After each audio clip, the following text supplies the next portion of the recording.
So 2023 has started, which means many brands are going to launch their flagship phones for this year in the coming months. Samsung, as we know, will launch its Galaxy S23 series next month, but around the same time, we will also get some budget and mid-range phones from the company. One such phone is the Samsung Galaxy M54. As the name shows, this is the successor to the Galaxy M53, which had the Dimensity 900 chipset.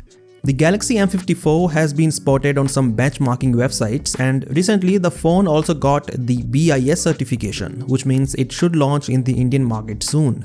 Anyways, we already know some specifications of this phone, so in this video let us talk about all of that. The most interesting thing about the Samsung Galaxy M54 is its chipset.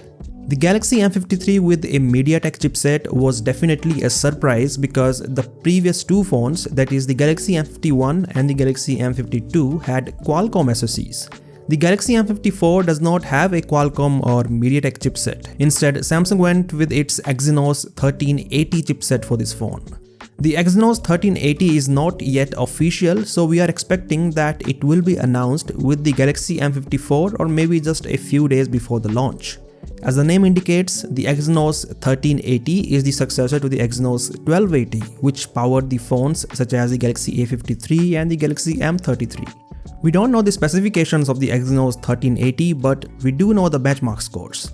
On single core, the Exynos 1380 scores similar to the Exynos 1280, but the multi-core score is almost 50% higher. So it should mean that the Exynos 1380 has a more powerful CPU.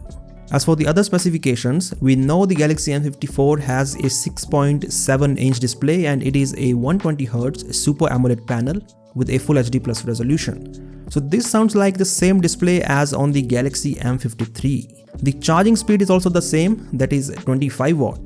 And finally, it is confirmed that the phone has a 32 megapixel selfie camera, which is again the same as the Galaxy M53. It would be interesting to see how the Exynos 1380 performs because Exynos chipsets have been quite underwhelming in the past. As for the price, since the Galaxy M53 launched at 25,000 rupees in the Indian market, the starting price of the Galaxy M54 could be between 25 to 30,000 rupees in India.